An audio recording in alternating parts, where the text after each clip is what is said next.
Welcome, teacher friend. I'm Lori. And I'm Melissa. We are two literacy educators in Baltimore.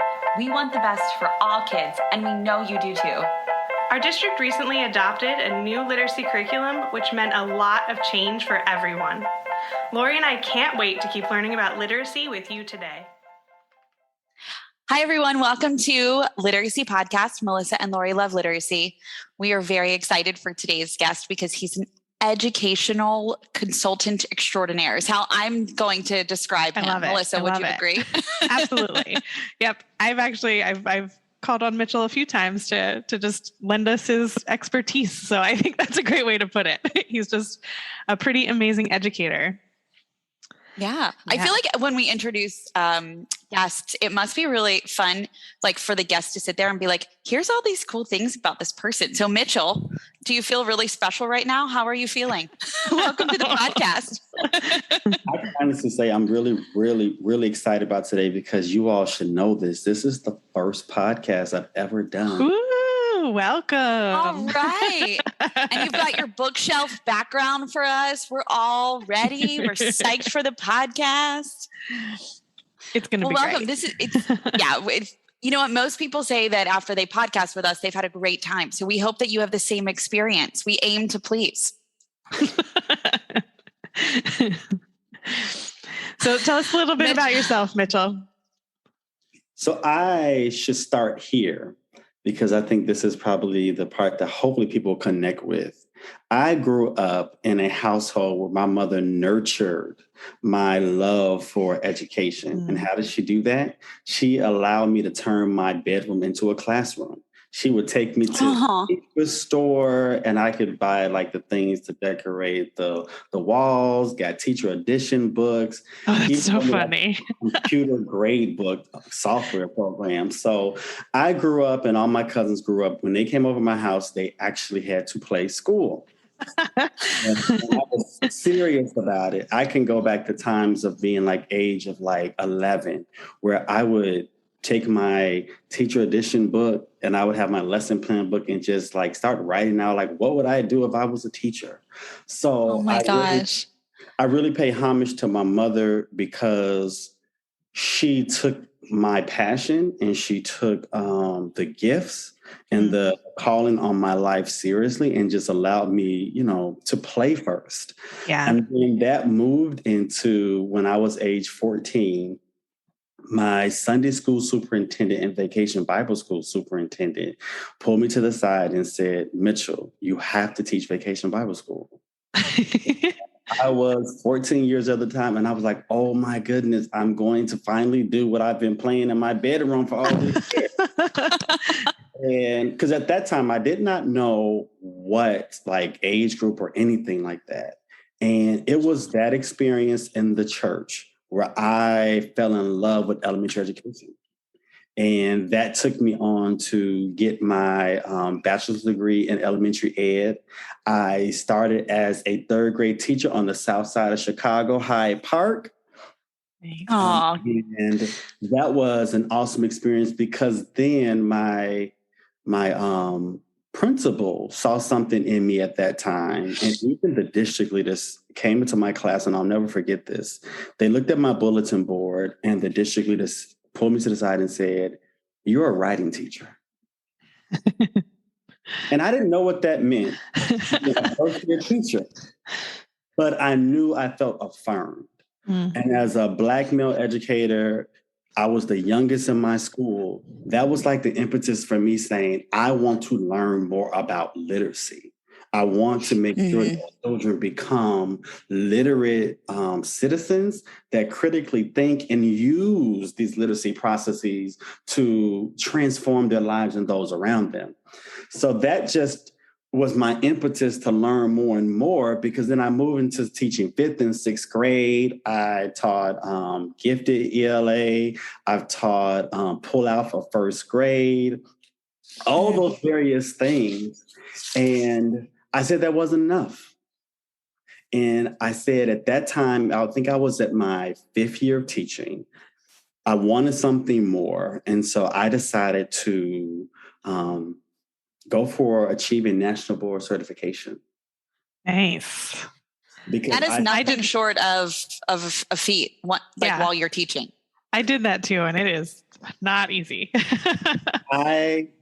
I came back and I remember telling my class, I was teaching 6th grade at the time. I said, I'm going for national board certification. They said, what is it? And I said, well, is this certification it's like the highest certification you can get as a teacher? It shows that you demonstrate proficiency, all this type of thing. And they were more excited about the process than I was. And so they helped planned and figured out what we should do in the videos. And it was just a beautiful experience. And in 2009, I achieved national board certification in literacy. Congratulations. Ooh, congrats. I bet you remember how that felt still today. I could see it on your face. You're like, yeah, that was a lot. That was, I think the power of it was, again, as teachers, you just needed that affirmation moment. Yeah. And it was in that moment, I remember it was right before Thanksgiving, and I got that email and it said, you certified. I felt affirmed that what I had been doing since I was in my bedroom as a child was true, and that it made an impact. And so from that national board certification experience, that pushed me. That same year, I went to the international, at that time, I think it was called the International Reading Association. At that time, they were having the yearly conference in Chicago. And I remember sitting back at the conference. It was over 100-something people. And I looked up at the presenters, and they were 2 white women. And something in that moment said, one day it'll be me. In 2010, I decided to leave the classroom because I felt called that I was supposed to be someone that was going to be a change agent, that was going to be a champion for teachers. Mm-hmm. And I left at that time, became a district leader of RTI, then moved into being a district leader of literacy over 30 schools. And I said that wasn't enough. And what did I do? I went right back into the schoolhouse and became a school administrator. And for the past 7 years, I have been a school administrator in the South Side of Chicago. I moved to New Orleans and had the opportunity to work with amazing educators here. I've had the opportunity to truly be a part of turnaround processes. And one of the things that I'm so proud of is that every school that I work with, we had double-digit gains in literacy and math. And I don't take that as what I did. I take it as it was the strength of the teachers and it was the work ethic of the students that I served, and setting the expectations for high achievement. And now I transitioned out of the schoolhouse of the school administration. Now I'm in educational consultancy, where I am the program director, one of the program directors of Leading Educators, and my project is Baltimore City Schools. Woo-hoo. Hey! And along with that, I have the honor and privilege to being on the Reading League board. I have the honor and privilege of still mentoring people who want to achieve national board certification. Nice. I have the honor and privilege to facilitate and design for Unbound Ed. And just a whole just different opportunities that have just opened up. And again, it just takes me back to just being grateful for the early beginnings of the calling on my life that I'm a change agent. And so that's why I'm here today, because there's more work to be done that I'm passionate about. I'm passionate about literacy. And so I'm ready to jump into today's conversation because this is a need. Yeah. And I mean, your passion is just amazing, Mitchell. And I think this is another way that you're going to get your voice out there and people are going to hear from you. So yeah, we're excited to share. Well, and I feel like Mitchell, just from that intro, which is nothing short of amazing, we could talk about 30 different topics, right? So I bet everybody's on the edge of their seat. Our literacy lovers out there are thinking, what are they going to talk about today?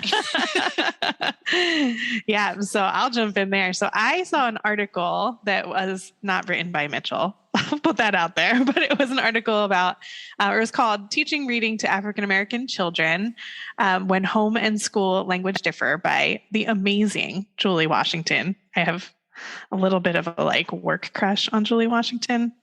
Don't tell her. Melissa emailed her. We're going to send her I'm going to directly inbox her this episode because Melissa emailed her to be on the podcast as a compliment to you, Mitchell, and not this one, but another one to talk about the article. So we hope that she will come on because like Melissa was like nervous to type the email. That's how much she adores her. A little, but also Mark Seidenberg, who's also amazing. Not to downplay Mark Seidenberg too. But anyway, I read this article. Mark Seidenberg too. Yeah. I read this article. I was like, this is such a great article to talk about, especially, in Baltimore, most of the students I taught were African American. So I've always had this was always in my head a little bit, like what's going on with my students and when we're teaching them to read, what's happening there. But then Mitchell, I saw you posted on a Facebook group that Lori and I are both in about the science of reading about this same article, like right when I had read it and I was excited about it. And I was like, oh, I know Mitchell. Let's talk to Mitchell. And you started a really great conversation with the teachers in that Facebook group. So that's why I wanted to bring you on to have this conversation. Yeah. So here we are. So Mitchell, I thought was, oh, go ahead. Oh, sorry. I thought Mitchell's post was interesting because Mitchell, you're very eloquent and it really did spark curiosity. So I'm wondering if it might make sense now for Melissa, can you share a little bit about the post and like what attracted you to it? And then Mitchell, I'd love for you to share a little bit about your thoughts behind the article and how you crafted that, post, or even how you crafted the conversation around it to make it really incredibly insightful for everyone who was participating in it. I just think your voices both should be elevated on this. Yeah, I'm just going to push it over to Mitchell though. I'll come back in later, but I want to hear from Mitchell. Like what made you want to post that and how did you feel about what you posted? The reason why I posted it, because I'm really a proponent of culturally relevant pedagogy. And if you know who a seminal writer of that, you would know it's Gloria Ladson-Billings. Mm-hmm. And everyone talks about being culturally relevant and what that is. But yet we still have this ambiguity of what does that look like in the classroom? How do you do it in a very concrete way? And when I read her work, this piece by Washington and Seidenberg, I had this aha moment of this is a very explicit way that brings to the table what culturally relevant pedagogy could look like. Mm-hmm. Especially in a time and place where we're talking about the science of reading and the focus has moved towards how do we use evidence-based practices to really build children's word recognition skills and their language comprehension. This particular piece resonated because it does that. Even more, I would say what was really powerful to me as well was that if we're going to be honest, when we look at the national reading results, let's be clear that there's a subgroup of students who literally are struggling the most, who have been, as I would say, minoritized, have been at the brunt of academic disparity. And we're not just talking for 5 years, we're talking for over 200 years. And this particular post really illuminated for me, like, you know what? If we wanted to solve this issue, if we wanted to contribute to what we call closing the opportunity gap, this could be a way of doing that. That's a good point. What did you read in that article that made you think that? Like that made you think this could be a way? Are there any tangible things you can share with our listeners who might be able to either like have things like that resonate with them right now, or they could read the article because I'll link it and then they can think about how they can apply this in their practice as well. But I think your thoughts on it are really welcome.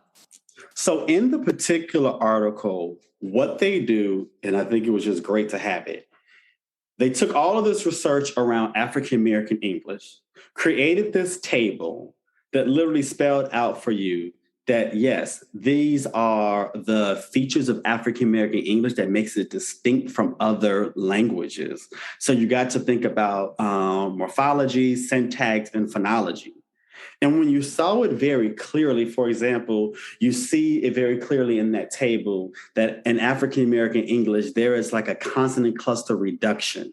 Those final consonant sounds can be reduced at the end. And it was like, wow, we've been doing all this talk about, let's, for example, phoneme grapheme mapping and how to teach children how to map sounds to print. What does it look like to literally say, okay, if I'm interacting with a student who has, high density of African American English, how do I literally call to their attention the differences between African American English and general academic English in the setting of teaching decoding and encoding? And I think that table truly just showed that, wow, so if they are, deleting, final sounds, I could literally create an instructional sequence that highlights that aspect and show them the differences between that. Hopefully they become masters of both dialects. Mm-hmm. Yeah. I wanted to do a quick scan across and give an example of the table that you're talking about, the key features of African American English. Can I do a quick little scan across? Melissa, were you going to say something that you wanted to get in before I did that? Nope, you go first. So Mitchell is talking about the table that is featured in the article, and it's titled Key Features of African American English. There are different topics here. So we're talking about verb morphology, syntax, phonology, and then we describe each one and then give specific examples of it. So for example, in verb morphology, the variable past tense, this is described as the ed marker is variably attached to verb forms in past tense contexts. And an example could be the cow jump over the moon. He fix the broken car. So leaving that ed off could be a variable as a key feature of African American English. I want to make sure I got that right. Was that right? Perfect. Okay. That's how I was understanding it, and that's how you explained it. So I just wanted to make sure. So another example of that.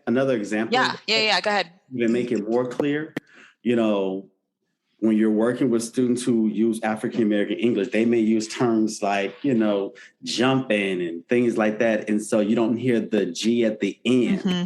It's that JUMPIN. And so that's a common feature.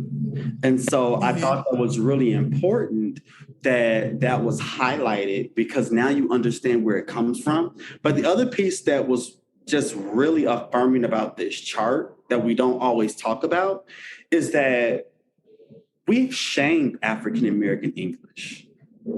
We've made it seem like it's not a real language. It's not governed by rules. There's no sense to it. And now we have a chart like this that says, no, all those things that you were told that were based in biases and stereotypes are lies. They are wrong. African American English does have rules. Mm-hmm. And there's patterns to it. And there are common features of it that affirm that it is true. And so that table itself, just for me, and I'm grateful for it, because it speaks back to all those lies of saying that our language is substandard, our language is inferior, our language does not exist, it's made up. But yet it has all of these various rules, just like all the other dialects that are present. Yeah. Language variation impacts that, right? Impacts reading, spelling, and writing, and in predictable ways. That's what the article says, and that's what you're speaking to. Sorry, Melissa. I feel like I keep accidentally talking me out and today. not seeing your mouth move. I'm sorry. On the screen. I was just going to say that's what I... I love you.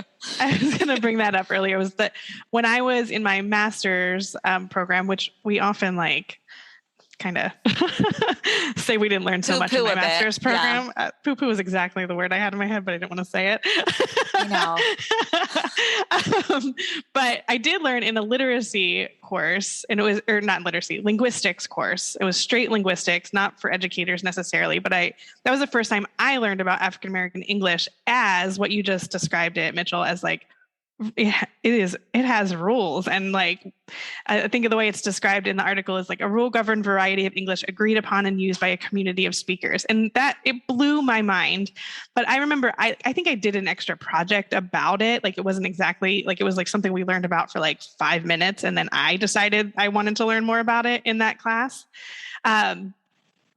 But I think what you said is right, because I think not only is it like not seen as a language, I think it's seen as like, what I hear more often is that it's wrong, right? Like if you're not pronouncing that ing on the end of jumping, you're saying it wrong. And like you're saying, like, what does that do to a student who's coming in saying, well, that's the language I hear, right? Like that's what I hear at home.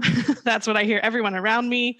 So that's how they all say it. But then I come here and you're telling me it's wrong, right? Like, I just can't, like, I mean, I can't put myself in those shoes, but I can imagine that, like, that, what does that do to a student? And as they're trying to learn the language, like what build their identity, build their identity as a self and as confidence a learner. And I think what's interesting about what you're saying is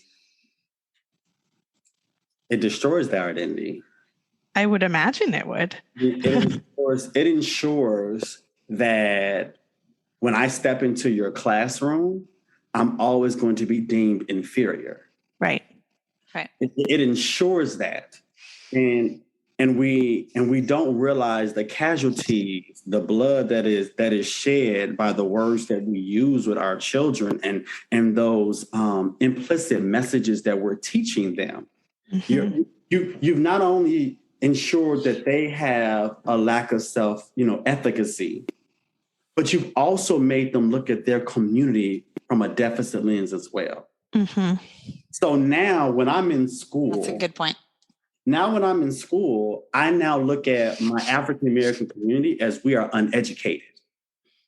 And we don't know how to communicate, and we don't know how to write, and we don't know how to think. So you didn't just tear me down, you've also just tear down the way I view my own family, my friends, and my community. Right. So my question has always been like, so what do you do, right? Because all the tests that they have to take and everything that our students see is going to be in this general American English, right? Versus most of the written language that they see will not be in African American English. So how do we, I think the article speaks to this pretty well, is like, how do you actually bring those two things together versus just saying, that's wrong, this is right, learn the right way, forget about the way you speak at home. Like, how do we actually bridge those two?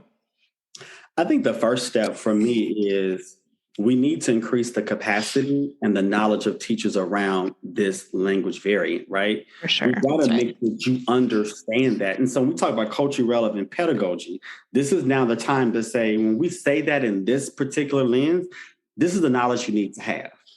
Because this knowledge will guide even how you assess students. Mm-hmm. For example, in my journey of learning about this, it was really clear to me that even how we assess phonemic awareness, there are certain tasks that we give for phonemic awareness tests that African-American students who use this dialect are going to get dinged for. Right. Are now going to be labeled as they are disabled or they have a learning disability or whatever that is, all because you're not aware that in actuality, it's not a learning disability. It's a language variant. And so that comes into like how we assess. So we actually, like I think about assessment, we need to understand what are the commonalities and the key features of African-American English so that when we assess children, we can know if it's in the norm or not. I think that would definitely help us. And then I think the knowledge piece around understanding very clearly how this variant can get in the way of them becoming proficient in reading and writing. Right. So if you understand that having a high density of African American English can slow reading growth, and it slows it this way, and it can slow spelling growth and it slows it this way, you can then create an instructional plan. So I definitely think like the understanding of assessment, the understanding of the impact, the understanding of the language itself and the rules that govern it are crucial to then getting to the place where how do you design an instructional sequence? And that was like more the impetus for my post in the Facebook group. And shout out to the Facebook group because I'm one of the moderators and about it. And a lot of great work, great people part of that. But at that same time, I was really learning and studying phoneme, grapheme, mapping activities. And I said, wow. So now that I have this knowledge of all these three things, how can I use something like phoneme, grapheme, mapping, that instructional sequence, to actually teach children what I call a formal way of code switching? So teaching them, these are the rules that govern, GAE. These are the rules that govern AAE. And when I give you a word like with, I can then ask you, well, how many phonemes are in that particular word? And then I can say, now, when it's time to spell it out, can you spell it out for me in AAE? Can you spell it for me in GAE? And then I can ask the child to then take the next step and say, okay, take your pen or whatever, or marker, and circle the differences. Because the piece about code switching is that we have to train the child's eye to actually notice the distinct differences. And so when that child sees that, oh, in GAE is TH, but in AAE, it can be an F. And we can have that conversation about why it is so, right? And so I think that is just one instructional routine that we can use with students, or phoneme graph mapping, or we can do things like when we do, PA training. How are we, I would say, making them more conscious of the distinct differences in the phonology of words? Yeah.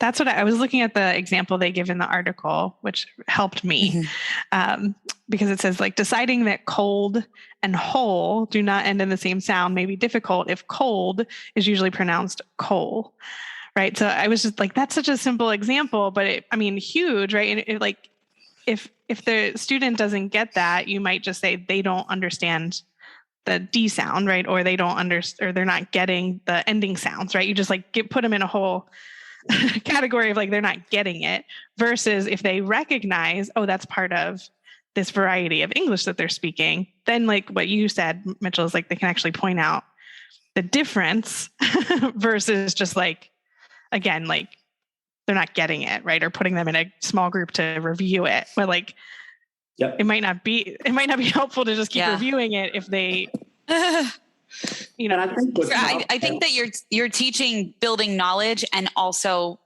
with curiosity, which I think honors the students, what they're bringing to the table, but it also helps the teacher understand, like, there are two differences, but it honors the student's difference. So it still allows the student to know both, and it honors what they're bringing as well. So I feel like those are like my two thoughts on it. Like, it's building knowledge on both ends, right? For the teacher, and then also helping the student build their knowledge, because if they can see the difference, of course, they're going to be able to hear those letter sounds if they are asked to hear them, or are it's given to them as different options. Like, I think that's what stood out to me, like those options, like what does like GAE versus AAE, this word, the same word, and the student can be reflective about that and then have an opportunity to try it out themselves.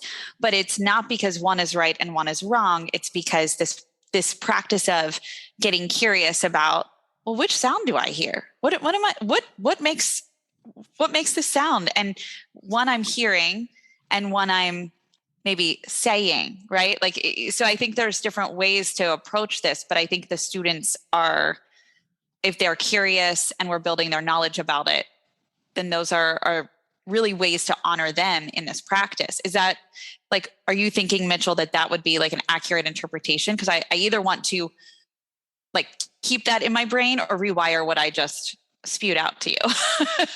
No, I think what you're actually saying makes a whole lot of sense. I have 2 points on that, because the first point is, and I think Melissa touched on it, and it was this idea of like, as a teacher, when you see that the child is, in your words, making an error, you then put them in this category, right? I need to work on this particular sound, blah, blah, blah, blah, blah. We all know what that means. But what the studies are showing is that in actuality, it's not that the student who speaks with AAE has a deficit in phonemic awareness. Many times it's the connection or the interconnectedness between their phonology and their orthographic knowledge. It's about the spelling piece of it that they need to really hone for that moment. And so if you understand the variance, you won't, what I would say, commit malpractice and literally start, intervening in such a way that's not really even solving the issue. And the other piece that you're bringing up that's really powerful is like, and you said that word, options. I think that is so critical, because when we think about what is code switching, right? Code switching is someone's ability to navigate like 2 or more distinct communities.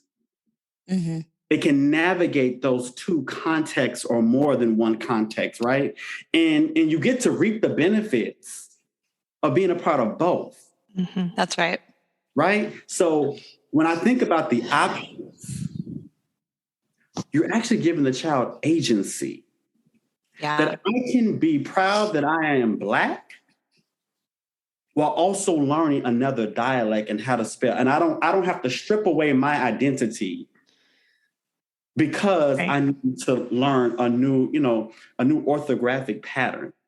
And I think that's really something that's missing in classrooms for Black students, because we often feel like we need to assimilate. Mm-hmm. And in those moments, and that's why I say that activity of, I want you to write in AAE and I want you to write in GAE, because I want you to be masters of both. Because there's a strength in being, bidialectical, right? There's a strength in that. Versus the deficit mindset that we have instilled in educators. And what's wrong? No, we actually act like being bilingual is a deficit. Mm-hmm. Like you're getting in the way of it. Versus like, I would actually think that if you can navigate 2 dialects or 2 languages, that's a demonstration of advanced literacy proficiency. Yep.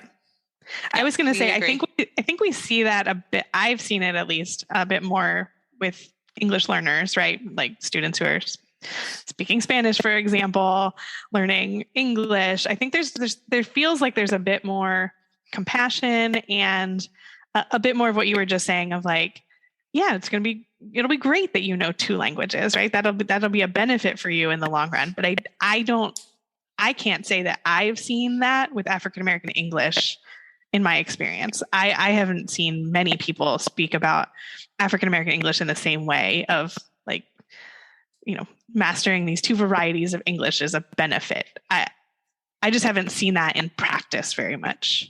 I think it's interesting that you say that, because I would agree. I don't think that Black children are given the same grace.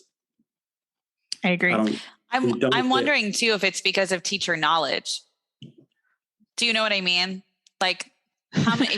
Mitchell's kind of partly, but I mean other things too. But I mean, if we surveyed, I'm curious. That's probably part, like as with everything, there's many parts to a problem. But what are you thinking? I think there is a piece of teacher knowledge, but I also have to go back to the anti-literacy laws. You never taught us and never wanted us to be literate. Mm-hmm. So we do have to figure out a way of how to communicate And so because we had to figure out a way of communicate, you don't even want to acknowledge the fact that the intelligence that it took to create a dialect, to create a means of communication, and actually doing it in such a way that allows us to still to stand today. Because we have a lot of examples of African-American people who learned to code switch. And they have reaped the benefits of both. And it's interesting how we are still in a place where we are acting as if being able to move in those two terrains is a problem. And I think we can also say that to a degree it is a problem because we shouldn't have to, right? There should be some inclusion piece of this. But I do feel like overall that, yes, a part of the issue that Black children are not given the same grace is due to racism. Another part of the issue is due to structural issues. There's another part of the issue that's due to language. And I would say this, like you just said, knowledge of teacher. But then I would also push back and say, why do teachers not know this? What's the root cause of them not learning it? And I'm not gonna, and if we're gonna consistently say, well, because they didn't learn it in college, no, because of racism. You didn't want the variant to be taught. You didn't want the variant to be seen at the same level as other languages. Mm-hmm. Yeah, and I'm thinking of like Mitchell, we didn't talk about this, so I don't know if you know much about it or not. I won't assume, but I'm thinking of I don't know much about it. But in Oakland, I think it was in like the late 80s when they were pushing to have, it was termed Ebonics then, I believe.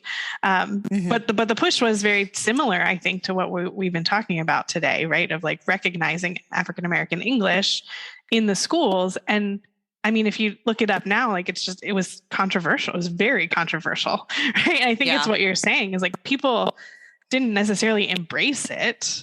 They pushed back against it. And we didn't embrace it. And, which is also uncomfortable to talk about as well. Even in my own community, we didn't embrace it because of internalized racism.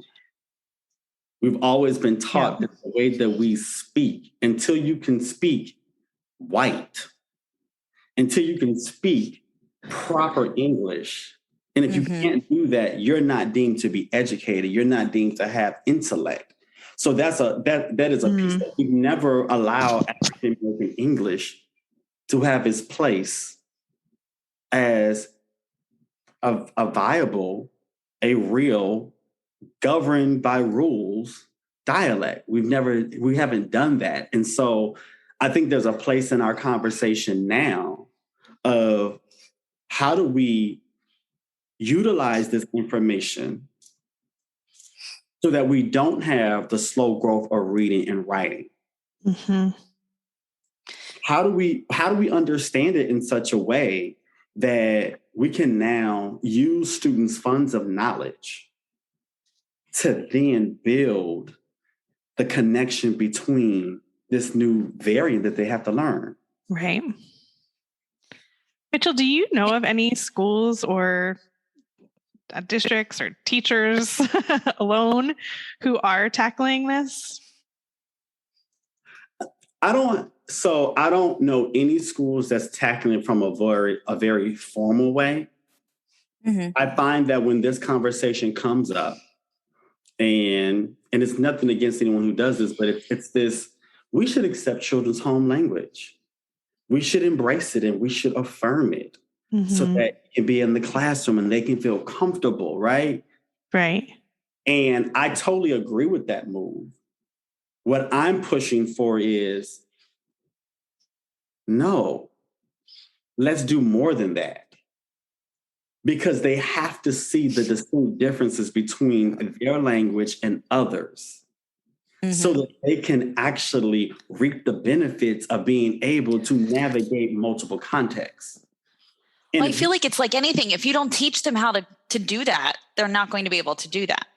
Right. So if we don't teach kids how to either hear that they're saying the G on the end of the word or not hear it, and then give them words to put, general American English or African American English, then and give them the words for that. Like, this is what I'm doing, like metacognitively, this is what I'm doing, and help them to be able to, like you said earlier, empower them to choose.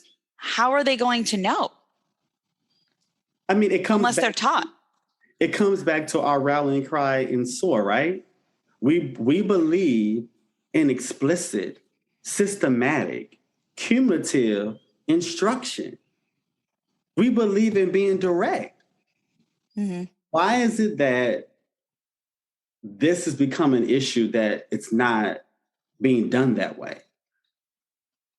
And I think we need to ask ourselves that question.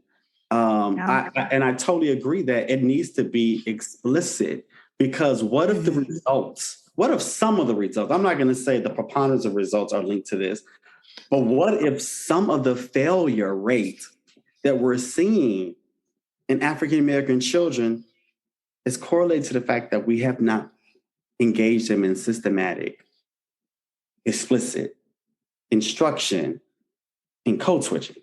Mm-hmm. Mm-hmm. What if that's possible? Yeah. In the spirit of like leaning into discomfort in this, can I ask you a question? Do you notice that, like, because I'm curious about the dynamic, right? I'm just curious, like this is playing in my head as you're sharing. If there's an African-American teacher and an African-American student, do you notice that the switching is encouraged more or taught more? Or like, I'm just curious if that's, if that might be in the nature of the dialect of the teacher, then does it more times get to the student as an option? I think when you can code switch, just like how we think about, we know the impact of like oral language development, right? We know that if we are, engaging kids in oral conversation, they can pick up on language structures and vocabulary. I think the same thing can happen when you have an African-American teacher who knows how to code switch. The child will be immersed in an environment that allows them to do that. And I think we also have studies that show that, African-American students who possibly live in homes where code switching is a norm, they have more facility with it. But what about the children who don't? And to answer your question... It's like utility, right? Yeah. And answer your question more specifically is that if I'm the African-American teacher who don't even understand the rules that govern my own African-American dialect... Yeah. And I don't know how... And let's keep it honest, because if we're saying that a lot of teachers have not even been trained in the language structures of English. Right. That's what I was thinking, yeah. Do you really think that we have this preponderance of group of educators who understand the language structures of African-American English and can teach it explicitly and directly and cumulatively? Right. Even if it is the variety of English that they may speak at home themselves, right? They might not still be aware of. Mm-hmm. Because here's the thing, we speak the language, but how many of us taking the time to say, okay, let me codify this for myself? What do we actually do? Right? And then how many of us, and I speak, Lord, yeah. I speak as an African-American, like I'm not even sure how I learned how to code switch. Mm-hmm. I think, I go back to my experiences when my mother, I remember we moved to the suburbs and I was one out of 3 Black children in a whole white classroom. And I had to survive. Right. And I quickly learned that I was inferior to the whole class. And something within me said, like I had this, it was like, I do not want to feel like this way. I have to be competitive. I have to be like them, right? And so I remember trying to learn the various things that I was seeing all the white children in my class do. And I'll be honest with you, What if I learned it because I was a part of the 40% of students that would naturally pick it up? Right. Mm-hmm. Like, what if I'm that reader? Because we look at the studies that show that, yeah, about 40% of kids will learn to read because they're just immersed in it, but the other 60% need systematic explicit instruction. Right. What if I just picked it up? What if I was the student who never saw those connections? Mm-hmm. Where would I be?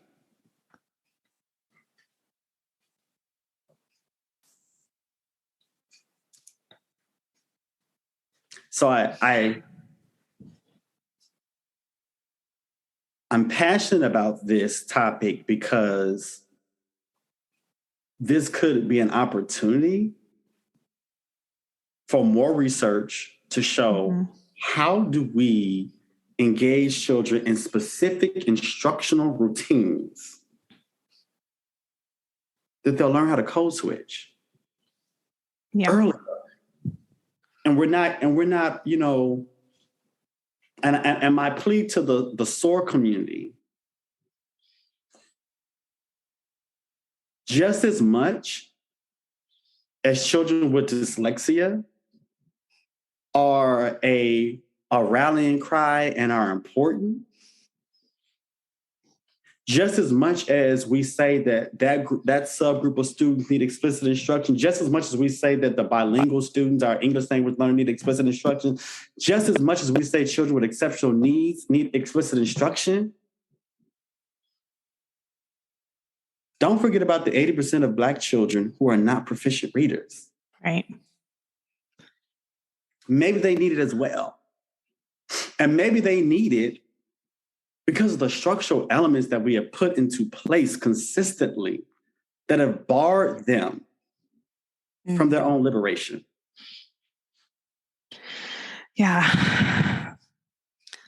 I've always had this thought about Baltimore, and I know nothing about K2, so don't hold me to any of this. But you know a little bit. I do know a little bit. But we've had foundations for years in Baltimore, right? So we've had systemic or explicit phonics instruction happening. I'm not going to say there's not necessarily that it's perfect, but it's happening.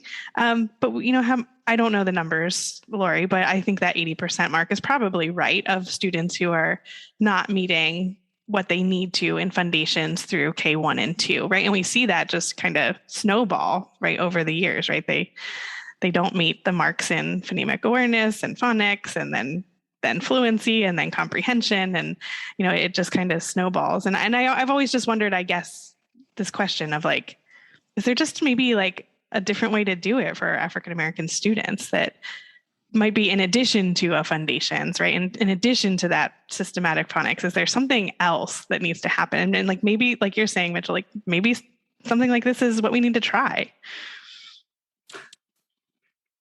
Such a convoluted issue, complex issue, right? I know, because there's so many things that I want to say. Like, I'm like, just, go ahead, go. There's so many things rolling around in my head right now, Mitchell, that I can't wait to hear what you're going to say so that I can like make sense of what's in my head. I think to address, and if I'm hearing you correctly, please tell me if I'm not. Let's also understand that these curriculums that we are choosing do not have African American dialect at the forefront. For sure. So if probably not at all. Right? I mean, that's not because the thing about it is this. As I'm looking at curriculums and I'm part of different boards, I can see like, they'll say, look at this curriculum and analyze, are there English language supports, right? But then you ask yourself, so where's the call out for AAE? And so I do wonder, are we not seeing traction? Because again, we're consistently choosing curriculums that are made for white children. And then you're wondering why it's not working. Yes, we all learn to read similarly, right? We know that the eyes and the brain are processing sounds and building, syntactical knowledge and orthographic knowledge. We all know that. But when you have a language variant, your approach, your learning path to mastery is probably going to be a lot longer and need a lot more, ample, intensive practice. And I do wonder if we're not seeing the results because we're unaware of these types of things. Laura, you can say something? No, I just feel like you said it really well. I just think there are so many variables in this, right? We can't measure the extent to which teachers are using a systematic program systematically. Right. Or it's really challenging to measure that. We know that there's not something in place to address AAE. So that's a variable that we can see. We also don't know, I think it depends on the grade level that we're coming in at. Like there's just a lot of questions I would have. Like if we were talking about students in a third grade classroom, it'd be a different conversation than a kinder classroom. Like what have they received before? Where are they lacking? If we're coming in as kinders, what do they know so far? But I don't even know that that's a relevant question. I'm kind of spinning because I feel like there are so many questions to ask about this, but you're right. It's because of all the variables.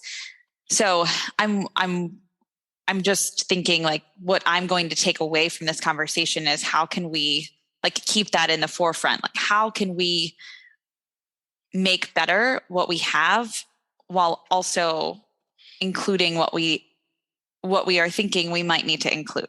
Like I'm just wondering how this could play out, and I'm just going to keep that rolling, and we're going to check back in with you at some point to hear more. So I'm going to kind of cut us off, Mitchell. I'm not going to lie. And I hate to cut you off. We could keep going. But then we'll have a 2-hour-long episode. Yeah. And, we will have stolen too much of Mitchell's time. Yeah. Yes. So I am going to ask if you would share with us a piece of advice, which you've given a lot, but just one thing you want to leave our guests with. And I don't know if Lori has her fun questions for us because I don't see your cards. Oh, there they are. Okay. So she might have a question for you too. I will find a question for you after you do advice. Okay. Perfect. You just think of your advice, Mitchell, and you give it. And I will give you 2 choices for a really fun little way to exit this podcast. I'm going to leave with my motto. The function of education is to teach one to think intensively and to think critically. I think we're at a time and place where intensively, that means laying aside every weight and thinking about the task at hand, thinking about what our children need. And then critically, that whole point of, is it working? Is there an alternative path? Is there something else need to be added to what we're doing? I think that is important. So, Reverend Dr. Martin Luther King's advice, I'm just giving it to you all as well. I'm glad you got your favorite quote in. Couldn't let you exit without that. Thank you for that reminder. All right, are we ready for our fun trivia question for you? We didn't tell Mitchell this was happening. Mitchell's totally face shocked. Doesn't look like he's like, I don't know about this. You guys didn't tell me. What did I sign up for? He's like, I'm not quite sure I trust you. All right. I've got 2 options for you. You can choose. It's this really fun little deck I found for podcasters. It's called Pod Deck Ideas. And so it's like you draw a card and then ask a question. So I'm going to ask you to answer one of these 2. I'd like you to either share a new skill that you're learning or really cool stuff that you're using lately, like apps, products, services, anything that you think is really cool to share. It could be education related or not. This is just you, Mitchell.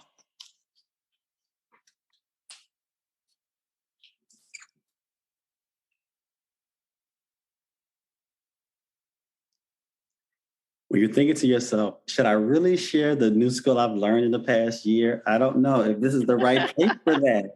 Well, I mean, I'm hoping you're like, I'm becoming a singer and you're going to jam out or something awesome for us. But No you pressure. tell us what your new skill is. Yeah, no pressure.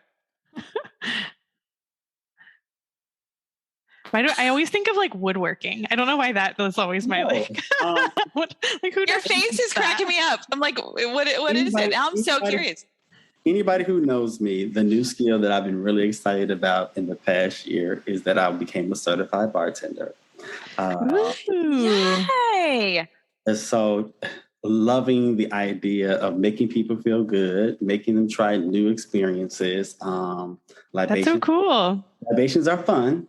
So that would be in the past year, I've been perfecting that. Yeah. Oh my gosh. I love that. That wasn't for all the faces. That's a brilliant skill. Congratulations. Yeah, that's really cool. Plus, you're in New Orleans. very That's glad like the you shared place that. to do it, right? Place to do it. Oh my gosh. Well, Awesome. next time, you know what we should do? We should podcast again and you can send us a drink recipe that you feel like would be delicious for everyone loves. podcasting. And we can podcast and drink. It might get real silly by the end. Correct. Mitchell's signature beverage. I like this. Well, it was so great to have you, Mitchell. I mean, you pushed my thinking today, so I really appreciate it. So I hope we get the same response from some of our listeners.